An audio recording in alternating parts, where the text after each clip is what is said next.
दोस्तों, आज की कहानी में कुछ ऐसे रहस्य हैं, कुछ ऐसी बातें हैं जिसे जानने के बाद आपको यह एहसास होगा कि आपका सबसे बड़ा धन, आपका सबसे बड़ा ऐश्वर्य आपका स्वास्थ्य ही है। बहुत समय पहले की बात है।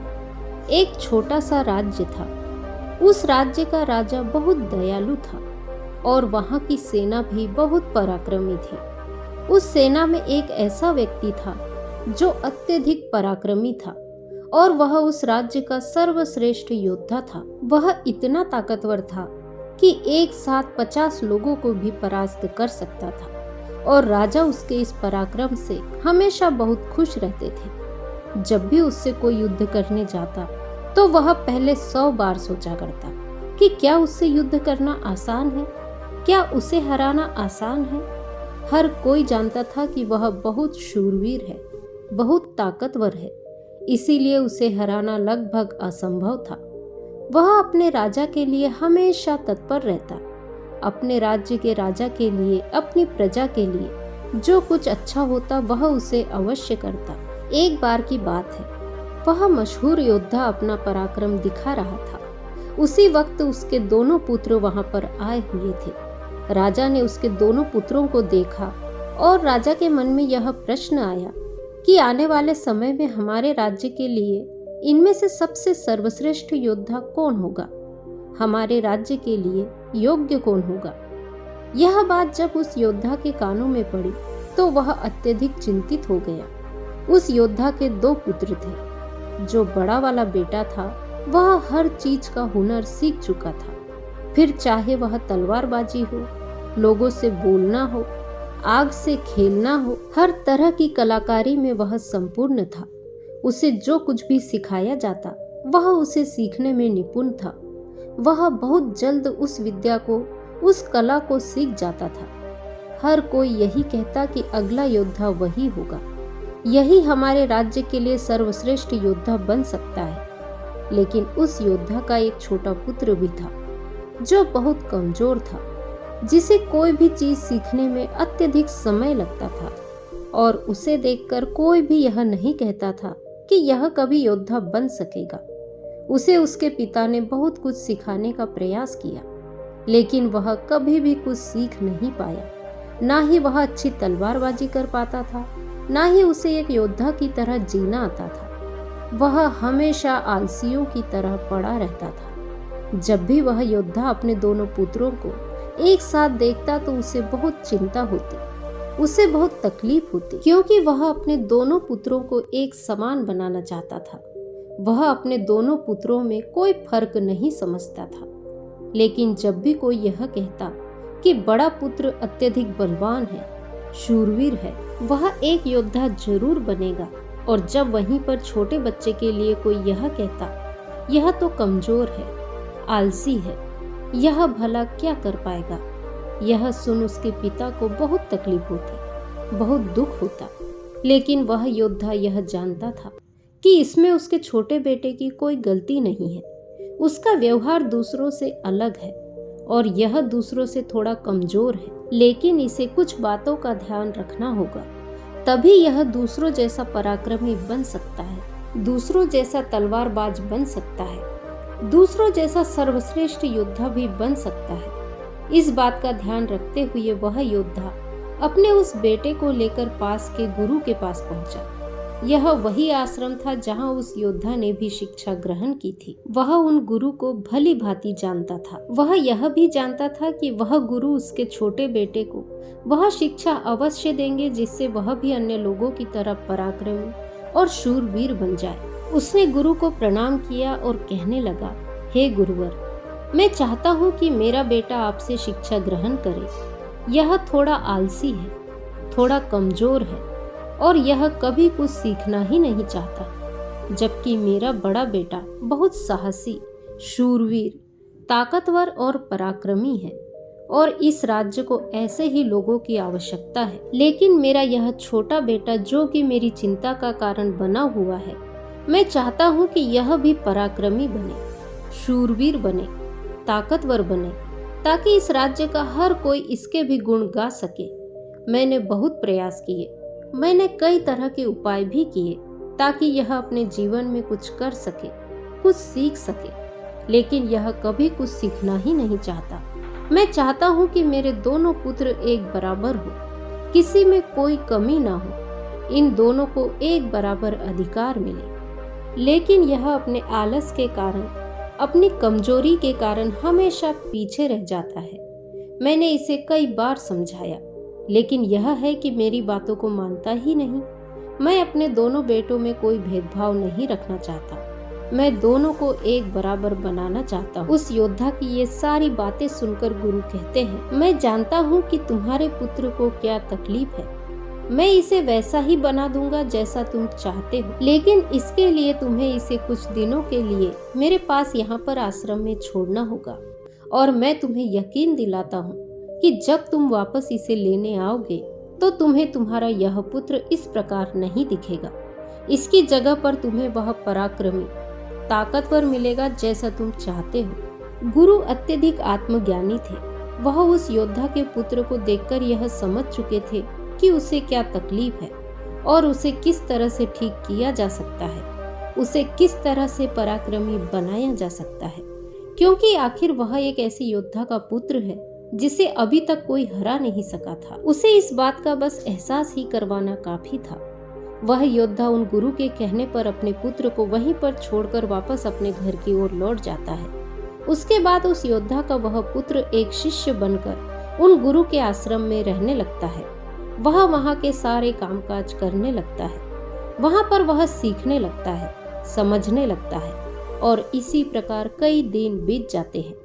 और एक दिन सही समय आने पर वह गुरु उस योद्धा के पुत्र से कहते हैं, चलो आज मैं तुम्हें कुछ दिखाना चाहता हूँ। इतना कहकर वह गुरु उस योद्धा के पुत्र का हाथ पकड़ लेते हैं और उसे लेकर एक पहाड़ी की ओर ऊपर की ओर बढ़ चलते हैं। उस पहाड़ी के ऊपरी छोर पर ले जाकर वह गुरु उस पुत्र से कहते हैं, आज मैं तुम्हें कुछ सिखाने वाला हूँ और तुम्हें ध्यान से सीखना होगा, क्योंकि यदि तुमने आज यह बात नहीं सीखी तो तुम अपने जीवन भर कुछ नहीं कर पाओगे, कुछ नहीं सीख पाओगे, और हमेशा लोग तुम्हें कमजोर और असहाय समझेंगे और उसी दृष्टि से तुम्हें देखा जाएगा। धीरे धीरे कई दिन बीत चुके हैं और अब तुम्हारे घर जाने का वक्त भी करीब आ चुका है। इसीलिए आज मैं तुम्हें यहाँ पर लेकर आया हूँ ताकि मैं तुम्हें यह सिखा सकूं, यह समझा सकूं कि तुम इस धरती पर क्यों आए हो, तुम्हारे आने का क्या कारण है। इतना कहकर वह गुरु उस पुत्र को ऊपर की ओर इशारा करते हुए कहते हैं, ऊपर ध्यान से देखो उस चील को। उस चील ने अपने पंजों में अपना नवजात शिशु रखा हुआ है। वह चील ऊपर की ओर उड़ती चली जा रही है, इतनी ऊंची जा रही है कि बादलों को चीर कर वह ऊपर बढ़ती ही चली जा रही है और वहां पर जाकर वह अपने बच्चे को छोड़ देती है। गुरु और शिष्य दोनों इस दृश्य को बड़ी ध्यानपूर्वक देख रहे थे। जैसे ही उस चील ने अपने उस बच्चे को नीचे की ओर छोड़ा, वह बच्चा तेजी से एक पत्थर की भांति नीचे की ओर गिरता चला जा रहा था। और वह जब तेजी से नीचे आने लगा तो उसने कई बार कोशिश की, कई बार प्रयास किए वह अपने पंखों को खोल सके, फड़फड़ा सके, जिससे वह हवा की उस रुख का फायदा ले सके, वह भी उड़ सके। लेकिन उसके कई अथक प्रयासों के बाद भी उसके पंख नहीं खुल पा रहे थे और वह एक पत्थर की भांति तेजी से नीचे गिरता चला जा रहा था। जैसे जैसे वह नीचे गिरता जा रहा था, उसकी माँ भी ठीक उसके पीछे ही थी। उसने ऊपर से अपने पंजे में फिर एक बार अपने उस बच्चे को पकड़ लिया।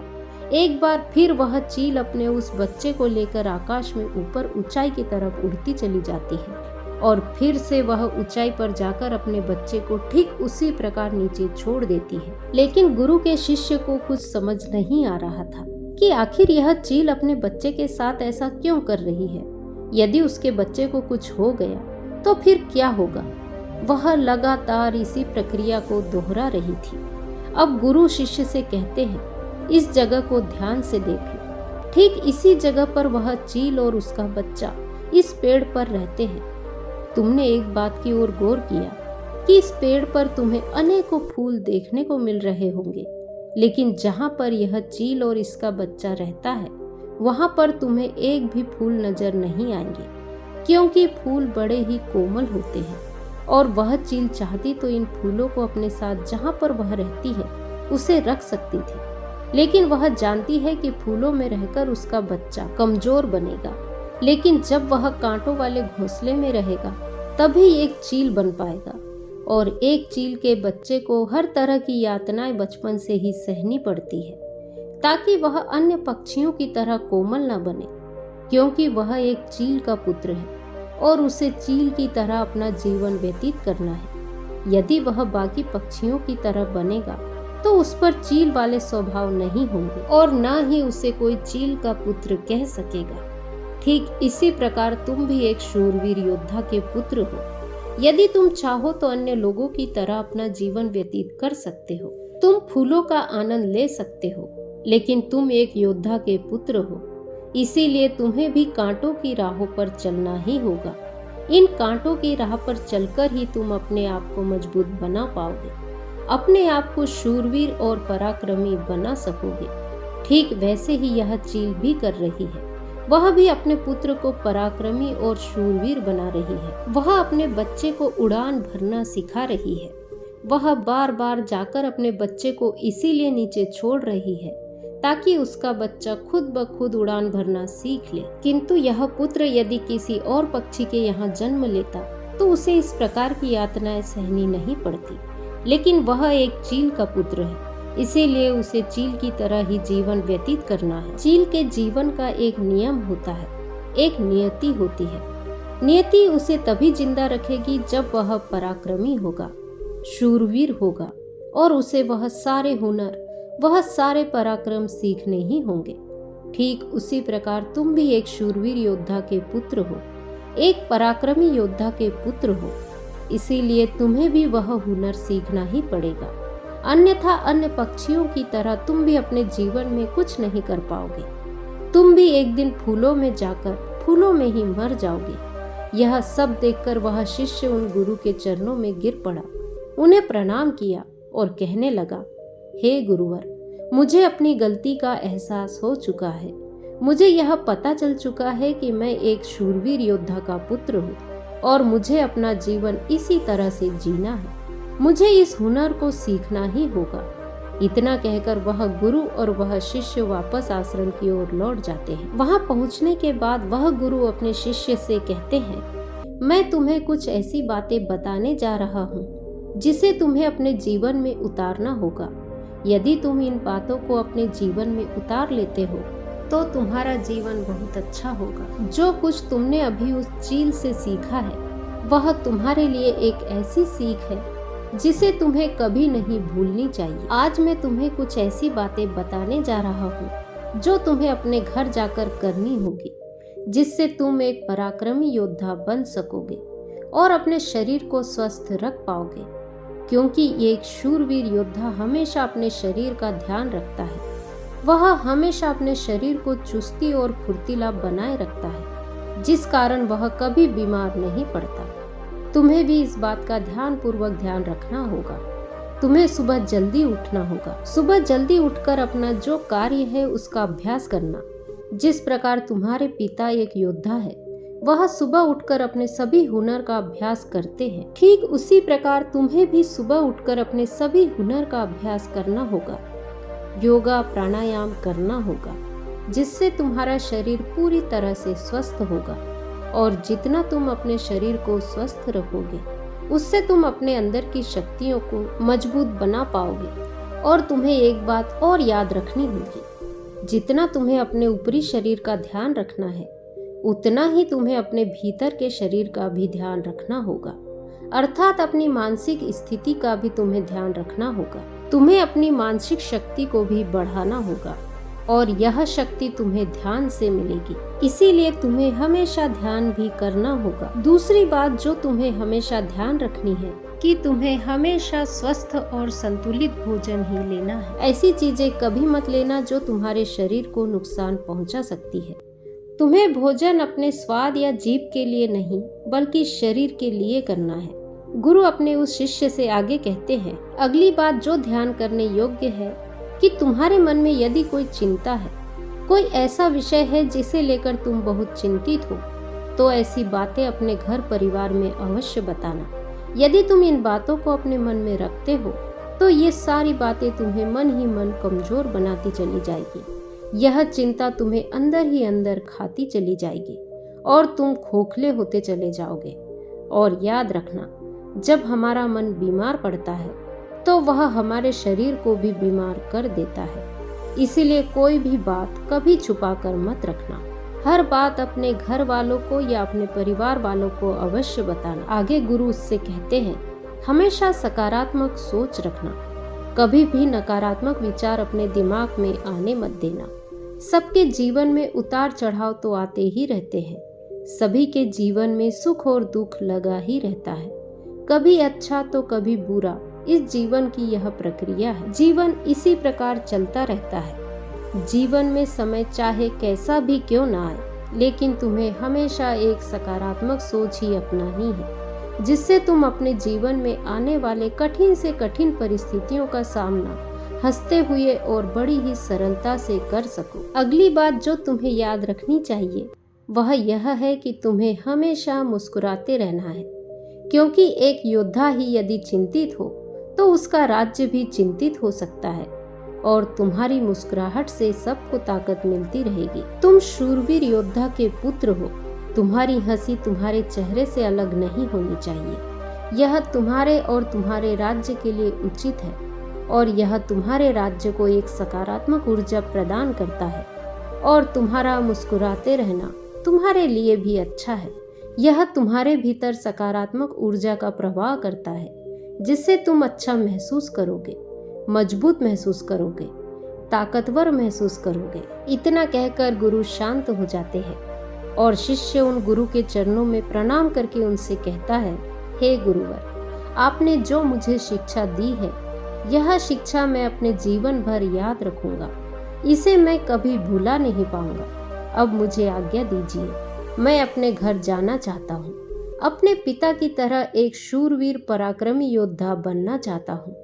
इतना कहकर वह शिष्य शांत हो जाता है और वह गुरु भी आशीर्वाद देते हुए उस शिष्य को उसके घर जाने की आज्ञा प्रदान करते हैं। तो दोस्तों, आज की कहानी यदि आपको पसंद आई हो तो वीडियो को लाइक, शेयर, कमेंट करें और मेरे चैनल को सब्सक्राइब करें। नमो बुद्धाय।